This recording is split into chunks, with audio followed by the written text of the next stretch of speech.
नमस्कार मित्रांनो, इव्हॉल्विंग जेम चॅनलच्या या सत्रात आज आपण जाणून घेणार आहोत नवजात शिशु संगोपनाविषयी माहिती। तर पालकांनो, बाळ जन्मल्याबरोबरच आपल्याला प्रश्न पडतो की आता बाळाची काळजी कशी घ्यायची। विशेषतः आजी आजोबांना हा प्रश्न अगदी गंभीरपणे पडलेला असतो। चला तर मग जाणून घेऊया। बाळ जन्मल्याबरोबर शक्यतो लवकरात लवकर बाळाला आईच्या छातीवर लावावे। बाळाला लवकर छातीला लावण्याचे खूप फायदे असतात। पहिलं चीक दूध जर बाळाला मिळालं तर त्यामुळे बरेच रोगांपासून बाळाचे संरक्षण होत असते, कारण या चीक दुधामध्ये असे भरपूर घटक असतात जे बाळाला पोषक तत्व तर देतातच, जसे की विटॅमिन ए, विटॅमिन ई इत्यादी, शिवाय रोगप्रतिकारक शक्तीसुद्धा तयार करतात। पहिले 6 महिन्यापर्यंत केवळ आणि केवळ फक्त आईचे दूध, 6 महिन्यानंतर ते 2 वर्षांपर्यंत आईच्या दुधासोबत पूरक आहार बाळाला देण्यात येतो।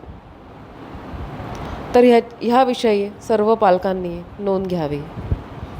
दुसरी महत्त्वाची गोष्ट म्हणजे लसीकरण। जन्मतःच बाळाला आपले बालरोग तज्ज्ञ लसीकरण देत असतात, हिपॅटायटिस, पोलिओ आणि BCG। त्यानंतरचे लसीकरण जसे जसे सांगण्यात येईल तसे तसे संपूर्णपणे करून घ्यावे आणि आपल्या परिसरातील सर्व बाळांनासुद्धा लसीकरण करण्यास प्रवृत्त करावे, त्यांच्या पालकांना लसीकरणाबद्दल प्रवृत्त करावे। यामुळे वेगवेगळ्या रोगप्रतिकारक शक्ती तयार होत असतात आणि बाळाचे मोठमोठ्या आजारांपासून संरक्षण होते, जसे की निमोनिया, डांग्या खोकला, नंतर रोटाव्हायरस, डायरिया इत्यादी। डायरिया आणि निमोनिया हेच तर सर्वात जास्त कॉमन आपण पणे बघतो आणि त्याचे संरक्षण बाळाला लसींद्वारे मिळत असतात। तिसरी महत्त्वाची गोष्ट म्हणजे बाळाला व्यवस्थितरित्या झाकून ठेवणे, त्याला गरम कपड्या किंवा व्यवस्थित चादरीची ऊब देणे, जेणेकरून ते बाळ थंड पडणार नाही।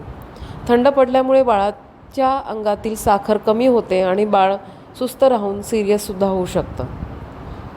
चौथी महत्त्वाची गोष्ट म्हणजे बाळाला मालिश ही योग्य प्रकारे करावी आणि खूप काही वेगवेगळे तेल वापर करू नये, ज्यामुळे बाळाला ॲलर्जी होईल।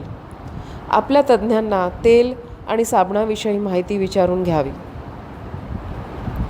अजून महत्त्वाची गोष्ट म्हणजे सगळं आया बाळांना काजळं किंवा इत्यादी टीड असं काही काही लावत असतात। तर येथे मी सांगू इच्छिते, प्रत्येकच बाळाला महत्त्वाचे असते की त्याचे डोळे हे सुरक्षित राहावे। त्याकरिता डोळ्यांमध्ये खूप वेगवेगळ्या प्रकारचे काजळं लावून डोळ्यामध्ये इन्फेक्शन देऊ नये।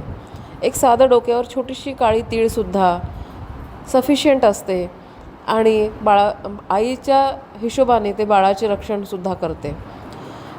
तज्ज्ञ डॉक्टर असं कुठलंच काही सांगत नाही ज्याने की टिळ्याने रक्षण वगैरे होते असं, पण आई वडील आपल्या समाधानाखातीर छोटंसं बाळाच्या डोक्यावर तीळ लावू शकतात, पण खूप अति काजळ लावून बाळाला काळं काळं करू नये।